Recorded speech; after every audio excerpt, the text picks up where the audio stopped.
Hi, and welcome to Nurturing Compassion. I'm Nicole, and this is Charlie, and here on this channel, I talk about becoming the most compassionate versions of ourselves through our lifestyle choices. If this is something you're interested in, please consider hitting the red subscribe button.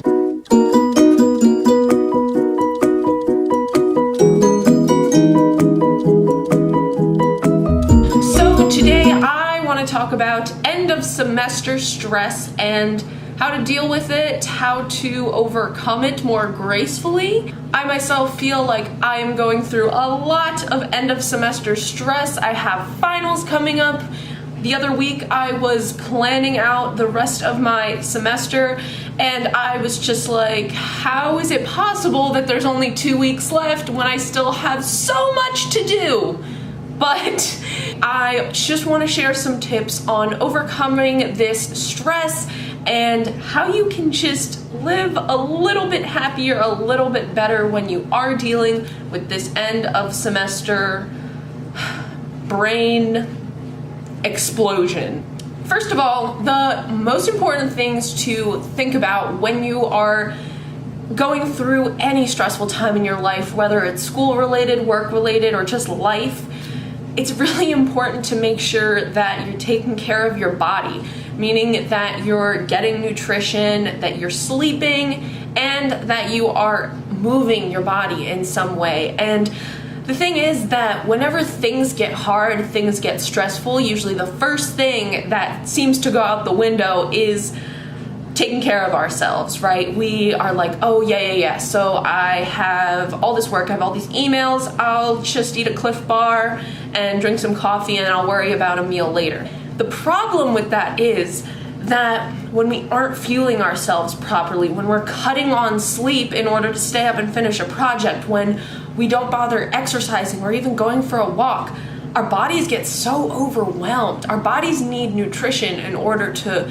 fuel themselves properly. They need exercise so that we can build up our endorphins, so that we can be more motivated, be more focused. And we need sleep in order to make pretty much everything work in your body, okay? When you don't sleep, your body is not going to cooperate. And so it's kind of contradictory that the first thing that we do is throw out self-care when we get stressed, because when it comes down to it, taking care of our bodies is actually the most important part of being able to get work done.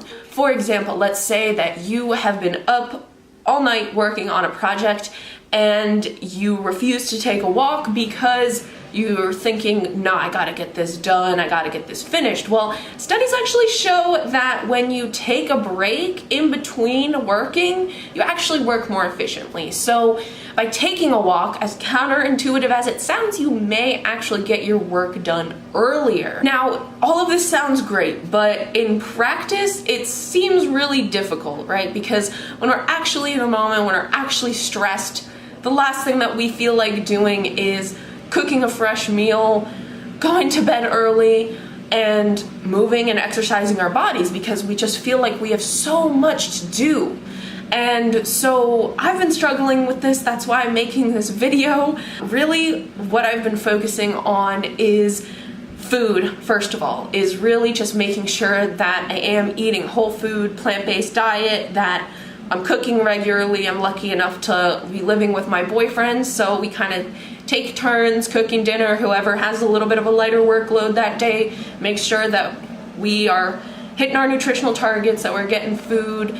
But really fighting that urge to just go for quick and easy over nutrition dense, it's really important to fight that craving and to recognize why that's going on. And so making sure that you're prioritizing these healthy, whole foods, it's really gonna help you in the long run, even if it feels like it's taking time away from you getting your work done in the moment. Another thing is exercise.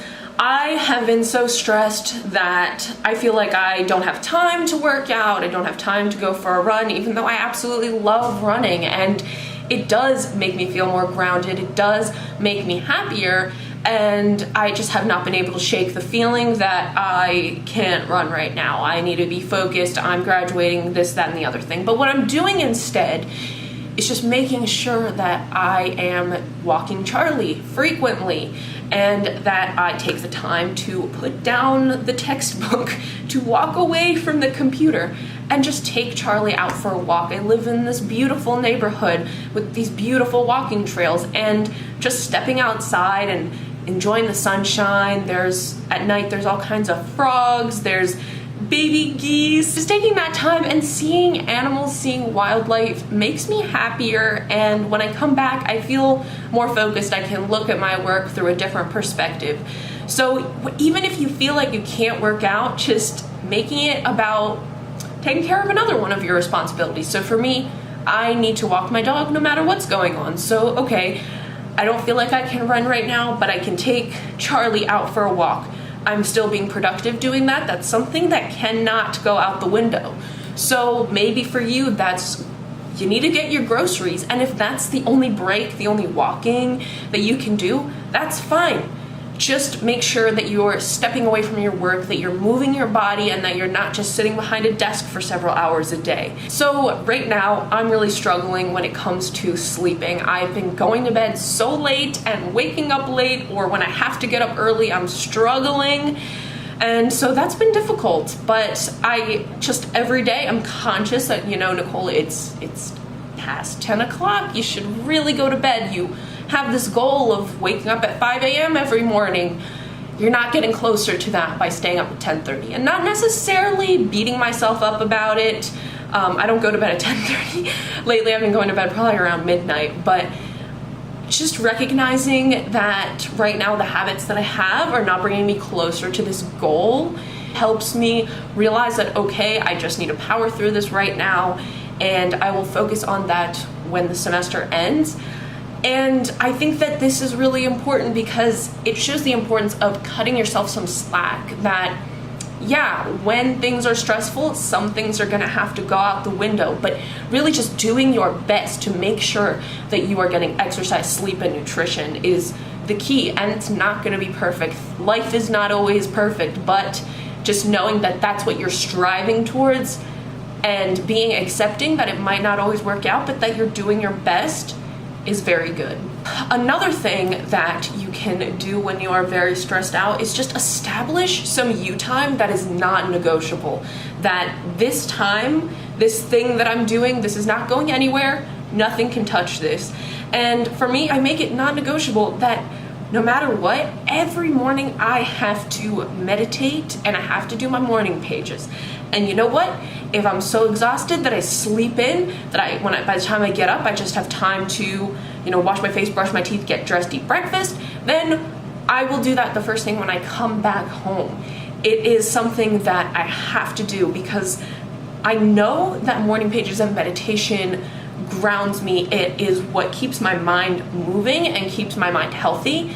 And so by making sure that I am making time for that, that feels like my time. It makes me feel more in control during this stressful time because even though there's all these things going on around me that I don't have that much control over, I know that no matter what, every day I have my 10-minute meditation and my 20-30-minute morning pages, and that makes me feel good. It makes me feel like I can push through. So there's all kinds of different stuff that you can do in order to make sure that you are taking care of your mind, that you're keeping it clear, making a little bit of time for yourself.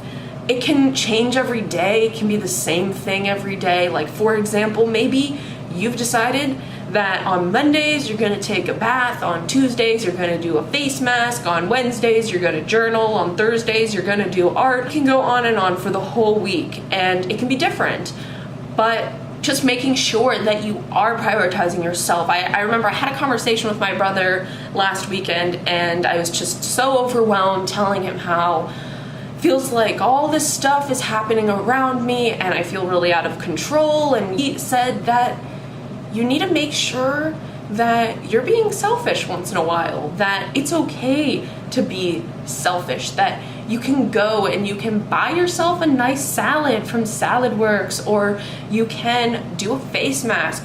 Just making sure that you are doing little special things for yourself that you wouldn't always necessarily do. It's gonna be what really makes the difference and makes it so that you can continue and keep going in this difficult time. And that really resonated with me a lot.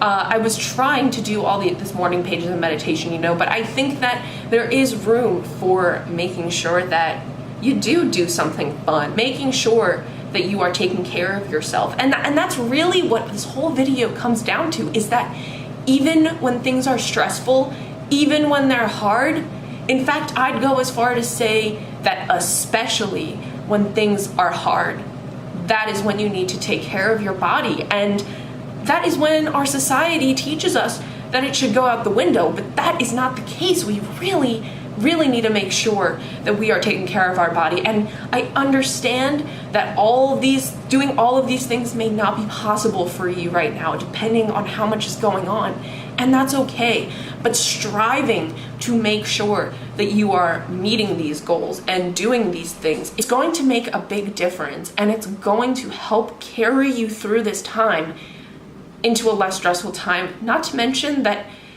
you can actually build good habits that stick with you. And if you continue building good habits, by the time a stressful time comes around again, you are going to be so much better equipped to deal with it. So let me know in the comments down below if you are experiencing end of semester stress, if you found this video helpful, and also what activities are you doing to make sure that you're taking care of yourself during a stressful time. Please let me know, and if you liked this video, give it a thumbs up, and I will talk to you next week. I am soon to be a college graduate, so I have to go do more homework. Thank you for watching. I'll see you next time. Bye. Mwah.